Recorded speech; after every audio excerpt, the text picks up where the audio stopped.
garantie nga ñu jox. et voilà la bonne question. garantie bi ñu lay jox mooy xam ngeen dafa am lu am solo lu ñuy fàtte te faw ñu ciy dellu. te loolu garantie la boo xamante ne bu solide. tey jii nii produit boobu boo ko yóbboon ci banque yi loo leen laaj ci xaalis bu doon ci domaine marketing domaine utum xaalis nga nekk da nga koy am. loolooy garantie bi nga xamante ne moom la ñu jox Sénégalais et c'est à noter. garantie bi ñu am mooy nous avons des hommes et des femmes yoo xamante ne ce sont des hommes yoo xamante ne ils ont un parcours. nga may ma wax ci parcours ki nga xamante ne moom mooy suñu leader politique. président Ousmane Sonko. bi muy créé li nga xamante ne moom mooy syndicat impôt et domaine. 30 ans la am. 30 ans en 2005. 1974. ba 2005 fin 2005. presque 31 ans. mu créé li nga xamante ne moom mooy syndicat bi. le premier syndicat des impôts et domaines au Sénégal. xaw cee sax ñàkk postam en face de Wade parce que Abdoulaye Wade avait dit ñett loolu du fi amee. mu créé ko xamal taxoon mu créé ko. daat ne conditions yi ñu nekk ñun. inspecteur des impôts et domaines ak contrôleur yi. dafa faible par rapport ak li ñuy dugal xaalis ci état bi. te nit bu nekkee ci condition yooyu. day nekk dans une position de vulnérabilité mën na jël xaalis boo xamante ne moomu ko def ko ci poche am. kon nit ñi.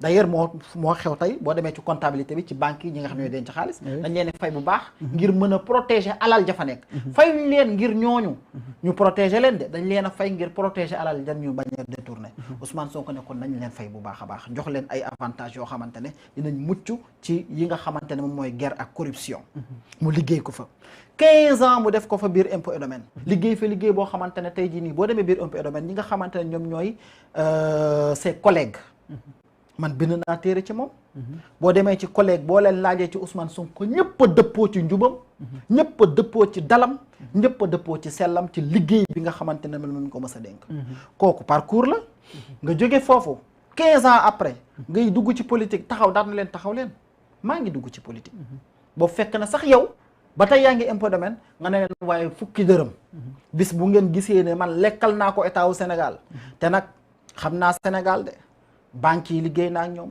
cimenterie yi liggéey naa ak ñoom vérifié naa redressé naa amul kenn ku la mën a wax ne ger naa Ousmane Sonko tàngam loolu nag ba mu ko waxee amagul ku mës a génn daat ne mës naa koo ger sàngam waaye gis nañu ñu génn daat koy seedeel njub ñaar dinaa leen ci tudd ñu Sénégal xam Serigne Boub xam nga ko seedeel na ko njub mbakk yu fay xam nga ko seedeel na ko njub kon gisaguñ ku ko sosal ci wàllu woowu waaye gis nañ ñu ko seedeel njub yamu ca mu dem fële nga xamante ne moom mooy assemblée nationale avant mu faru sax lu ko jaral lu ko indil dàkkam ci inspection direction des impôts et domaines lan moo ko jural mooy daal di dem ba xool ne assemblée nationale la ñuy voté loi yi nga xamante ne moom mooy loi yu taxes yi loi yu impôts yi foofu ñooñu yoreel nañ ñun sénégalais yi suñu trésor public impôt parce que fayuñu ko coow loolu jóg biñ ko vérifié ñu ne dëgg la ñu ne kat kii dafay yàq deru assemblée nationale te pourtant dëgg la leen waxoon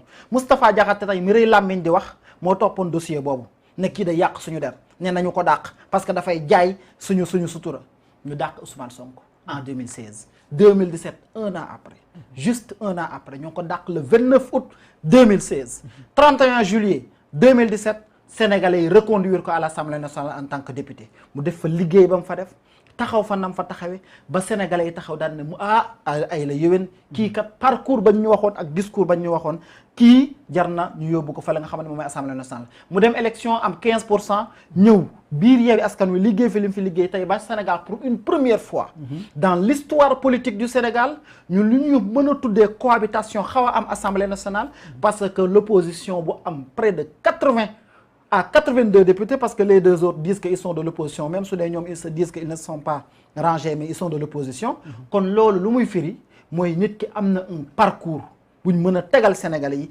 waaye am na un discours boo xamante ne les Sénégalais l'ont épousé lu ni mel laa la wax ne la lii ma fi wax nii mooy li nga xamante ne moom moo tudd crédibilité et moom mooy renforcer la légitimité de l'homme ba les Sénégalais yi l'ont accepté ma ne lu ni mel ku ko jëloon tey di ko jaay dans le marché du marketing dem ci banque yi ne leen kat lii laa leen indil comme produit lii mooy parcours bi lii mooy jaar-jaar bi lii la mën a jur suba banque booba dina nangoo jël loolu comme garantie pour def ci kooku alal kooku mooy ki nga xamante ne mooy président Ousmane Sonko loolooy garantie bi nga xamante ne mën nañ koo tegal Sénégalais yi fi may daanelee am na leneen xam nga lii parcours la. ci loo xamante ne jànn fee y a un parcours politique. parce que y a un poste politique qu'il occupe. Qui est le maire de Ziguinchor? Ousmane Sonko. bi élection yi jeexee. ba mu def li nga xamante ne moom mooy passation de service am ak Balde. jël Ziguinchor li muy taw ci at mi. amul fenn fu mu koy taw ci Sénégal nangu nga lool.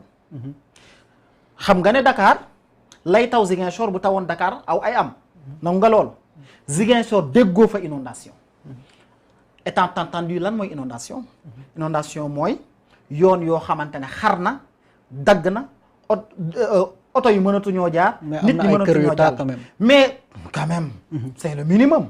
yoo xamante ne mën na taw 5 minutes 10 minutes après mu dem loolu moo kii ñoo ànd. mais yow gis nga mais faut reconnaître que am na ay kër yu taa. non déggoo li ma la wax ma ne la.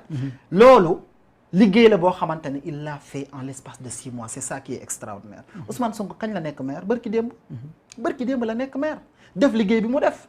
yéen ngeen gis ko déjà am na loo xamante ne man je suis convaincu que ci en tout cas peut-être am na ñeneen ñu ko doon def mais moom ni mu ko defee ak yéen ni ngeen ko gisee. gisagu leen nit ku am trempe bi mu am. toll fi mu toll ci wàllum politique ci réew mi. di def li muy def. yéen a ngi koy gis Ousmane Sonko di wàcc ci terrain bi ànd ak ay ndawi Ziguinchor 80 millions yi nga xamante ne Abdoulaye Balde nee woon na doon na ko jël chaque année ngir di ko dugal ci inondation yi Ousmane Sonko ne déedéet yéen waa ndawi Ziguinchor ñooy ànd liggéey defar réew mi wax leen lan mooy l'éducation ci wàllu civisme ci wàllum citoyenneté ba ngeen xam ne réew mi fii di Ziguinchor di ville bi bu defaroo ñun ñoo ko defaral suñu bopp conséquence bi mu jur tey Ziguinchor alhamdulillahi rabbil alamin nawet bi am na day taw ba jeex nga xool vraiment lépp leer nañ naturellement il est en train de faire le travail mi ngi soog a commencé am nañ yaakaar ne incha allah dina yegg lii laa la wax ne la lii est-ce que gis nga ku fi teg lu ni mel dans l'espace politique au Sénégal. c'est que évolution bu mu am entre temps parce que parcours bi ñu koy tàmbali aussi peut-être en 2016 daawul woon jël Karim Wade au téléphone mais après gis nañ intercoalition bi mu ànd ak ñoom ak yi demee noonu loolu laa la bëgg a gisloo ci sa bopp carrément en 2016 c'est vrai peut-être li nga wax yëpp mais amoon na benn logique bu mu doon demee mais entre-temps il ne décrochait pas Karim Wade au téléphone mais entre-temps il se coalise avec lui est-ce que amul évolution déjà dans le mauvais sens du terme mooy Ousmane Sonko ne coalise pas avec Karim Wade je le dis ici haut et fort. intercoalition bi quand même. Ousmane Sonko même l'intercoalition ne coalise pas avec Karim Wade nous coalisons avec Wallu. Oui. Voilà mooy li may wax c'est-à-dire bu ñu tudd le PDS c'est l'épine dorsale de Wallu quand même. Attendez nous on a toujours refusé. Ousmane Sonko n'est pas Pastef. il en est l'incarnation. mais Ousmane Sonko n'est pas Pastef. ki ñuy seetaan tey nekk un militant simple il est de Pastef. il est un militant de Pastef. képp ñun loolu la ñu gëm. maanaam man damay bañ ay raccourcis entre yaa Ousmane Sonko bërki démb ne woon na du jël Karim tey ils sont en intercoalition avec Wallu donc Ousmane Sonko non. d'ailleurs xam nga le plus important dans le discours et dans les faits mooy lan. mooy lii yëpp bi mu amee lan la jur ak naka la ko sénégalais apprécier. yow. au regard des élections parce que mooy baromètre bi gën a rëy bi ñu mën a nattee ki nga xamante ne moom mooy un homme politique. élection législative yi est-ce que yaakaar nga ne cette intercoalition sénégalais dañ ko épouser wala épouser wuñ ko nangu nañ ko wala nangu wuñ ko. d'après les résultats. sénégalais yi nangu nañ ko. kon détail bii ngay wax. et je l'appelle détail. c'est tellement minime.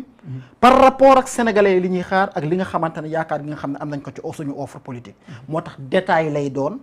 et ces détails là est-ce que ñàkkuñu pexe rek. ces détails là. bu ñu ñàkkee pexe li ci kanam raw li bët mais ces détails là je pense que ça ne vaut pas grand-chose.